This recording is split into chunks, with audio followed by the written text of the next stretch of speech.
Um feliz sábado para você. E eu louvo a Deus pela sua presença na nossa igreja. Você é muito bem-vindo.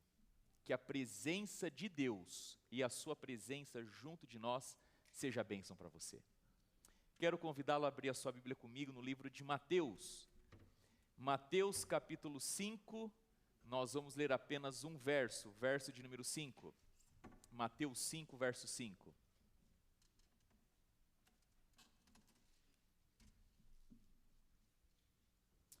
Livro de Mateus, capítulo 5, verso 5. Diz assim a palavra do Senhor: Bem-aventurados os mansos, porque herdarão a terra. Bem-aventurados os mansos, porque herdarão a terra. Preste atenção na leitura desse texto do livro Caminho a Cristo, na página 13. Diz assim a mensageira do Senhor: há, através das bem-aventuranças, uma progressão na experiência cristã. Os que sentiram sua necessidade de Cristo, os que choraram por causa do seu pecado e se sentaram com Cristo na escola da aflição, hão de, com o Divino Mestre, aprender a ser mansos. A paciência e a brandura ao sofrer ofensas não eram características apreciadas pelos pagãos e também pelos judeus. A declaração feita por Moisés sob a inspiração do Espírito Santo de ser ele o homem mais manso que havia sobre a terra, não teria sido considerada pelo povo judeu de seu tempo como um louvor. Teria antes levantado no coração deles um senso de piedade e desprezo. Mas Cristo coloca a mansidão entre os primeiros atributos necessários para habitar no seu reino. Em sua própria vida e caráter, revela-se a divina beleza dessa graça preciosa. Jesus, o próprio resplendor da glória do seu Pai, não julgou ser igual a Deus, e ele não julgou isso como se fosse coisa de que devesse manter, ao contrário, julgou isso como devesse abrir mão e esvaziou-se a si mesmo. Ele se esvaziou tomando forma de servo, de acordo com Filipenses capítulo 2, versos 6 e 7. Consentiu em passar por todas as mais humildes e humilhantes experiências da vida, andando entre os filhos dos homens. Não como rei, exigindo homenagens e glórias para si mesmo, mas como alguém cuja missão era servir aos outros. Dessa forma, não havia em sua maneira de ser um traço de beatice ou de fria austeridade. O Redentor do mundo tinha uma natureza superior à dos anjos. Todavia, unidas à sua divindade e divina majestade, achavam-se a mansidão e a humildade que atraía todos a ele. Jesus se esvaziou de si mesmo, e em tudo quanto fez o próprio eu não aparecia. Jesus Cristo, ele subordinava todas as coisas à vontade do seu Pai. Quando sua missão na terra estava prestes a terminar, foi-lhe possível dizer: eu glorifiquei o meu Pai nesta terra, tendo consumado a obra que ele me deste para fazer. E se alguém quiser vir após mim, renuncie a si mesmo, de acordo com Mateus 10, 29. Que o próprio eu seja destronado e que nunca mais possa haver supremacia na alma humana. Aquele que contempla Cristo em sua abnegação, em sua humildade do coração, será constrangido a dizer como fez Daniel quando viu alguém semelhante ao Filho dos Homens. E Daniel disse nesse momento: transmudou-se em mim a minha formosura em desmaio, Daniel 10:8. A altivez e supremacia própria em que nos gloriamos são vistas em sua verdadeira vileza como testemunhos da servidão de Satanás. A natureza humana está sempre lutando para se manifestar, pronta para a disputa. Mas aquele que aprende de Cristo esvazia-se do próprio eu, do orgulho, do amor próprio, da supremacia, e há um profundo silêncio na alma. O próprio eu é colocado a dispor do Espírito Santo. Não andamos então ansiosos de ocupar o primeiro lugar. Não ambicionamos comprimir e acotovelar para nos pôr em destaque. Mas sentimos que nosso mais alto e privilegiado lugar é aos pés do Salvador. Olhamos para Jesus esperando que sua mão nos conduza, escutando sua voz em busca de guia. E o apóstolo Paulo teve essa experiência e ele mesmo disse, como preguei na semana passada, já estou crucificado com Cristo e já não vivo mais eu, mas Cristo vive em mim. E essa vida que agora vivo, não vivo mais na carne, mas vivo-a pela fé no Filho de Deus, a qual me amou e se entregou por mim mesmo, Gálatas 2:20. Quando recebemos a Cristo na alma, como hóspede permanente, a paz de Deus que excede todo entendimento e, sobretudo, guarda o nosso coração, é a manifestação da plena presença do Espírito Santo e de Cristo Jesus na nossa vida. Queridos, a vida do Salvador nessa terra, embora passada em meio de conflito, foi uma vida de paz. Aquele que disse, o meu Pai me enviou, e Ele está comigo, e não me tem deixado só, porque eu sempre faço aquilo que agrada, mesmo que os seus inimigos o estivessem sempre perseguindo, havia paz no coração de Cristo Jesus. E Ele mesmo nos diz, deixo-vos a paz, a minha paz vos dou. Tomai sobre vós o meu jugo e aprendei de mim, porque sou manso e humilde de coração, e vocês todos encontrarão descanso em mim. João capítulo 14, verso 27. Levai comigo o jugo de serviço para a glória de Deus.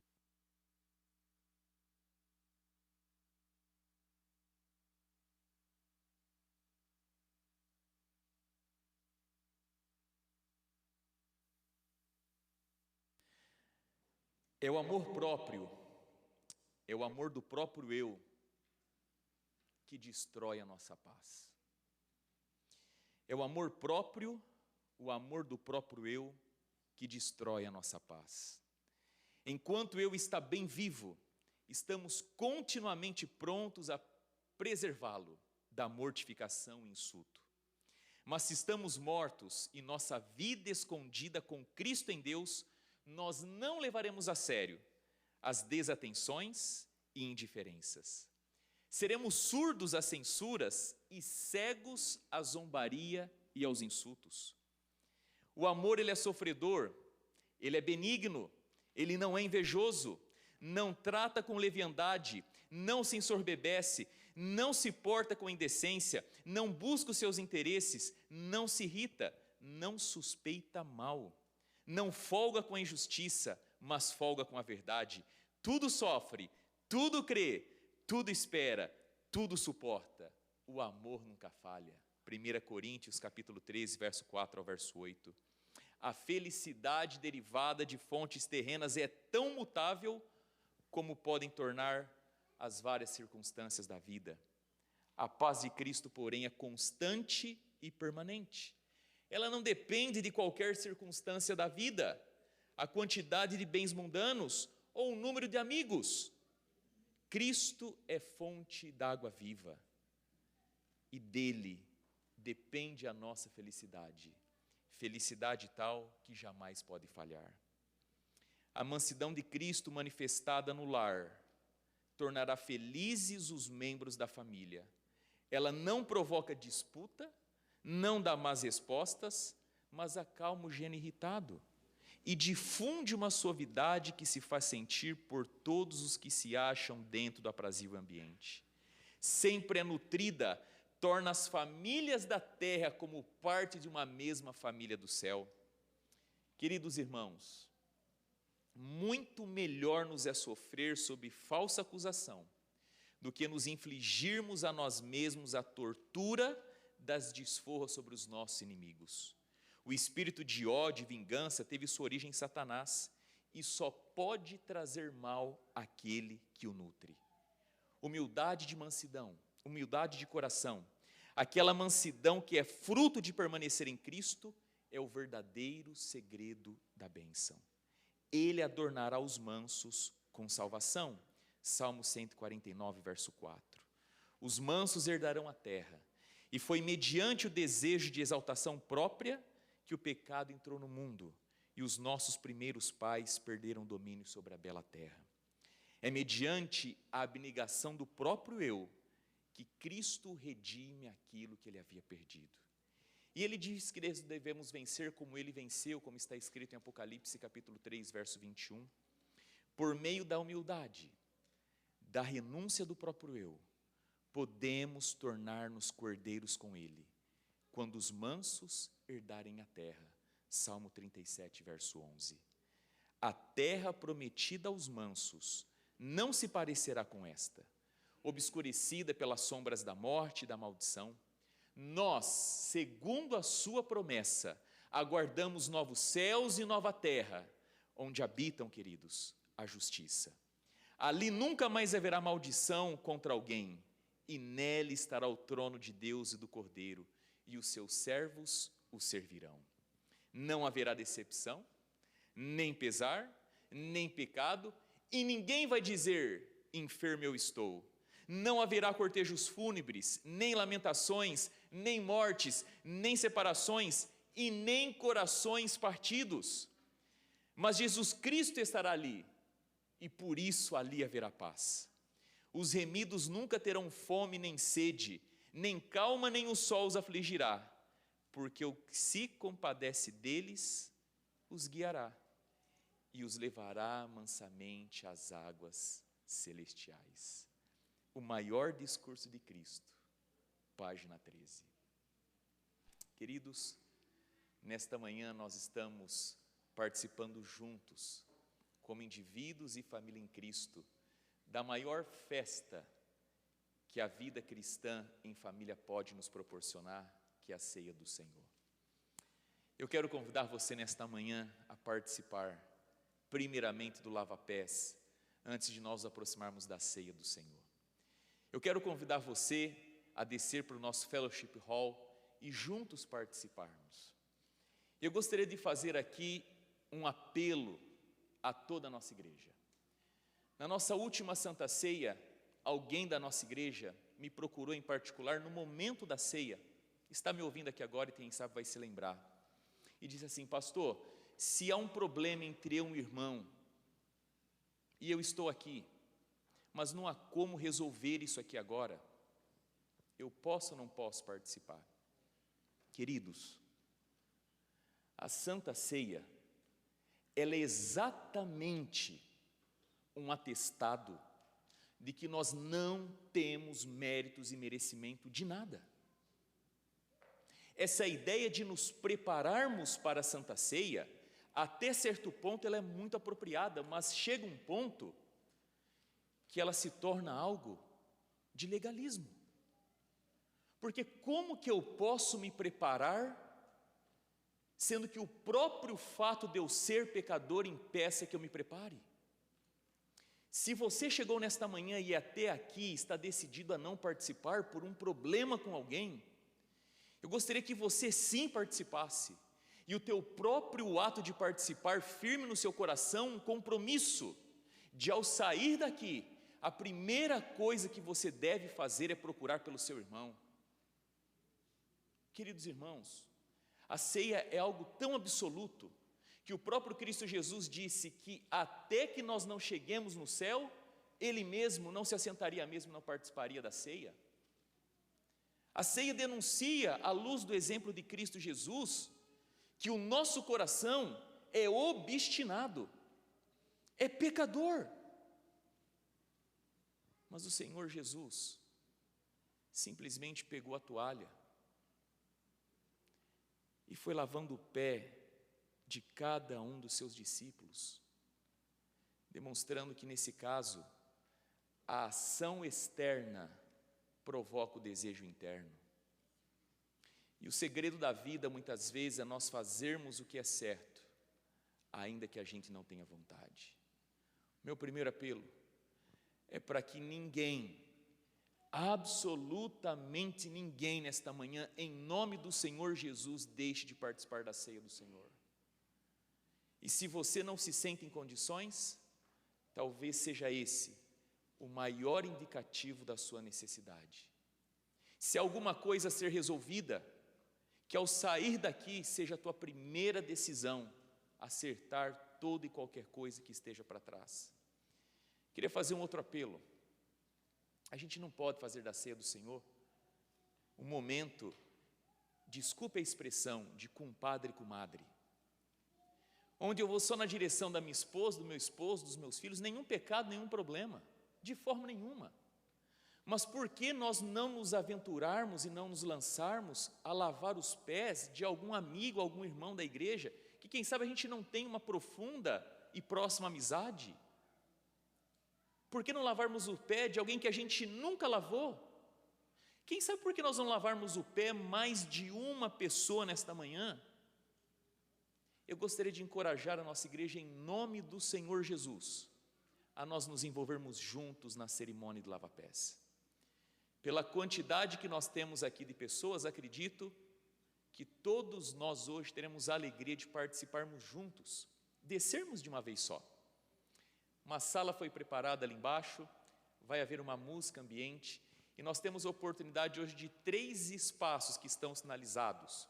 Nós temos um espaço reservado apenas aos homens, apenas às mulheres e aos casais. Lembrando que por casais nós estamos falando de casais casados, ou o pai que queira lavar o pé da sua filha, ou a mãe que queira lavar o pé do seu filho.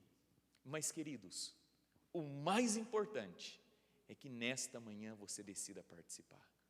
Que nada entre o céu e a terra, ao você chegar na casa de Deus, impeça você de participar da ceia do Senhor. E mais uma vez, se existe no teu coração um senso de impossibilidade, quem sabe foi exatamente por isso que Deus te trouxe nesta manhã, para que você possa se alicerçar na graça, no amor e na misericórdia dEle. Santo, escuta o que eu vou lhe dizer, santo não é quem é bom, santo é quem experimentou da bondade do Senhor, e Deus é bom. Quero convidar você a se colocar em pé, nós orarmos ao Senhor, e na sequência juntos, nós vamos para a cerimônia do nosso lava-pés. Senhor nosso Deus e Pai, obrigado porque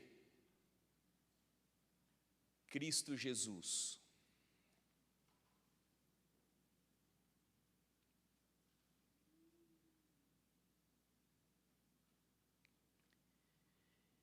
antes da cruz, antes de ser erguido na cruz, Ele se baixou na altura dos pés dos pecadores. Obrigado. Obrigado porque Cristo Jesus naquele dia, Ele não resolveu os dilemas humanos naquela sala. Poderia, mas Ele não resolveu com um belo discurso, com uma explicação profunda das Escrituras, com apelo. Ele resolveu os problemas humanos, os conflitos da nossa natureza, os dilemas dos nossos relacionamentos, se curvando na altura dos nossos pés. E naquele dia, Cristo, Pai, Ele visualmente fez com que os olhos deles e os nossos hoje possam encontrar o caminho, o único caminho para vivermos uma vida santa diante do Senhor e dos homens, sempre na altura dos pés. Diante dos homens, na altura dos pés um dos outros. Diante do Senhor, na altura dos pés de Cristo Jesus. Ó bom Pai, em nome de Cristo Jesus e pela ação do Espírito Santo, que ninguém aqui deixe de participar. Não tratarmos de um lado a cerimônia de forma leviana, mas não acreditarmos na tentação satânica, de que precisamos por nós mesmos nos reformar e nos melhorar, para então alcançarmos a condição de fazermos a ceia do Senhor. Ao contrário, que ao participarmos da ceia, o poder do Senhor vem a nós, nos impulsionando para vivermos uma vida reta, santa, justa, de misericórdia e de amor. E que ao sairmos agora como comunidade, que bom que a gente está indo junto, a gente possa estar envolvidos pela presença do Espírito Santo do Senhor, em nome de Jesus. Amém. Queridos, embora nós iremos participar todos juntos, os nossos diáconos estarão ordenando a ceia dos últimos bancos para frente. Que Deus nos abençoe, nós nos vemos aqui embaixo.